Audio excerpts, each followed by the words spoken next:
America Iran ನಡುವಿನ ಯುದ್ಧಕ್ಕೆ 2 ವಾರಗಳ ಕಾಲ ಬ್ರೇಕ್ ಬೀಳಲಿದೆ. ಭೀಕರ ದಾಳಿಯ ಘೋಷಣೆ ಮಾಡಿದ ಡೊನಾಲ್ಡ್ ಟ್ರಂಪ್ ಈಗ ಯೂ-ಟರ್ನ್ ಅನ್ನು ಹೊಡೆದಿದ್ದಾರೆ.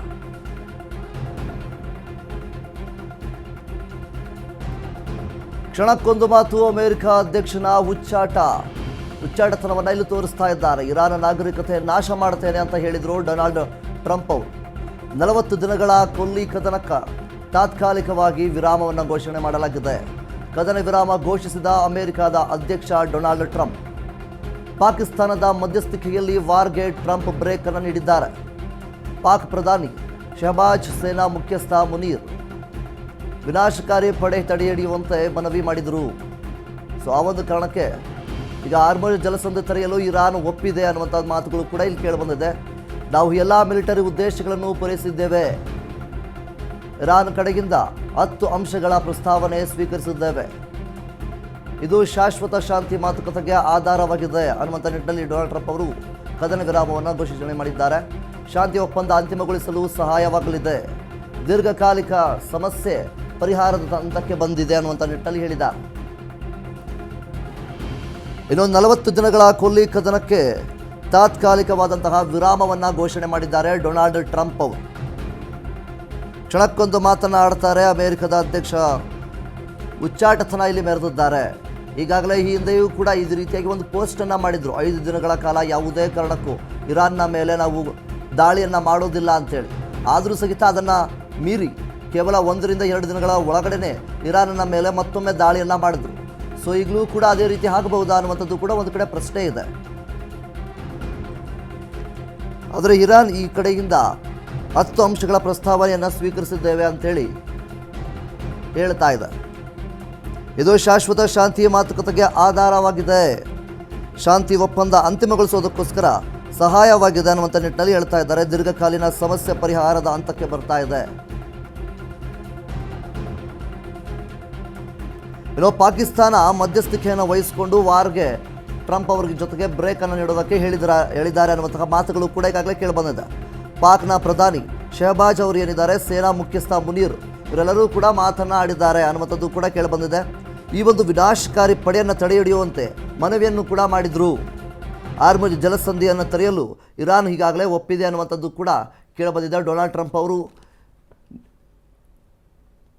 ಅವರ ಒಂದು ಪೋಸ್ಟನ್ನು ನೋಡ್ಬೋದು, ಲೆಟರನ್ನು. ಪಾಕಿಸ್ತಾನದ ಪ್ರಧಾನಿ ಶಹಬಾಜ್ ಶರೀಫ್ ಮತ್ತು ಫೀಲ್ಡ್ ಮಾರ್ಷಲ್ ಅಸೀಮ್ ಮುನೀರ್ ಅವರೊಂದಿಗೆ ನಡೆಸಿರುವಂತಹ ಈ ಒಂದು ಮಾತುಕತೆಯ ಆಧಾರದ ಮೇಲೆ ಈ ಕ್ರಮ ಕೈಗೊಳ್ಳಲಾಗಿದೆ.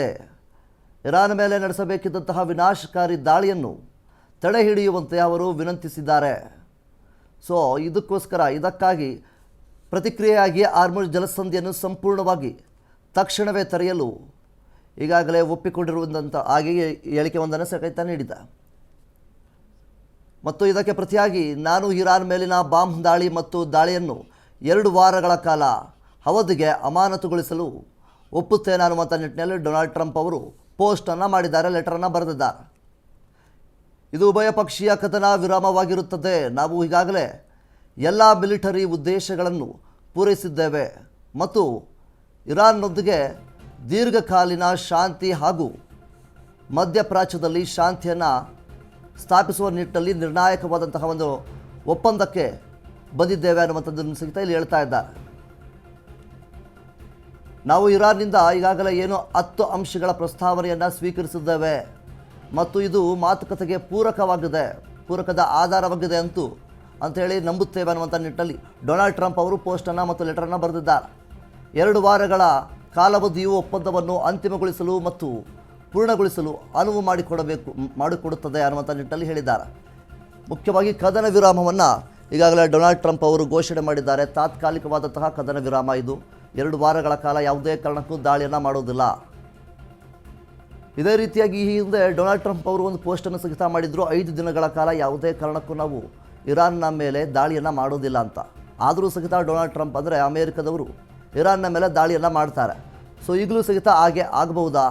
ಆದರೂ ಆಗಬಹುದು. ಯಾಕೆಂದರೆ ಡೊನಾಲ್ಡ್ ಟ್ರಂಪ್ ಅವರು ಅಡ್ಡಗೋಡೆಯ ಮೇಲೆ ದೀಪ ಇಟ್ಟಂತೆ ಯಾವಾಗ ಯಾವ ಕಡೆ ವಾಲ್ತಾರೆ ಅಂತದ್ದು ಕೂಡ ಗೊತ್ತಾಗೋದಿಲ್ಲ. ಹೀಗಿರಬೇಕಾದ್ರೆ ಡೊನಾಲ್ಡ್ ಟ್ರಂಪ್ ಅವರ ನಿರ್ಧಾರಗಳು ಅವರೇ ಬದಲಾವಣೆಯನ್ನು ಮಾಡ್ಕೊಳ್ತಾ ಇರ್ತಾರೆ. ಡಯಾಬಿಟಿಸ್ಗೆ ಮೆಡಿಸಿನ್ ತಗೊಂಡು ಶುಗರ್ ಕಂಟ್ರೋಲ್ ನಲ್ಲಿದ್ದೀರಾ? ಆದ್ರೆ ಸತ್ಯ ಏನ್ ಗೊತ್ತಾ, ಅವು ರಕ್ತದ ಶುಗರ್ ಲೆವೆಲ್ ಅನ್ನ ಕಡಿಮೆ ಮಾಡ್ತವೆ ನಿಜ, ಆದ್ರೆ ದೀರ್ಘಕಾಲದವರೆಗಲ್ಲ. ಹೃದಯ, ನರಮಂಡಲ, ಕಿಡ್ನಿ, ಲಿವರ್ ಮೇಲೆ ಒತ್ತಡ ಬೀರುತ್ತೆ. ಒಂದ್ ಹೋಗಿ ಇನ್ನೊಂದಾಗುತ್ತೆ. ಮೆಹಾಟೋನ್ ಕೇರಳದ ಆಯುರ್ವೇದ ಫಾರ್ಮುಲೇಷನ್. ಇದು ಶುಗರ್ ಮಾತ್ರ ಕಂಟ್ರೋಲ್ ಮಾಡಲ್ಲ, ಇಡೀ ಮೆಟಾಬಾಲಿಕ್ ಬ್ಯಾಲೆನ್ಸ್ ಅನ್ನೇ ರಿಪೇರಿ ಮಾಡಿಬಿಡುತ್ತೆ. ಮೆಹಾಟೋನ್ ದೀರ್ಘಕಾಲದ ಸಹಜ ಜೀವನಕ್ಕೆ ಸಹಾಯ ಮಾಡುತ್ತದೆ.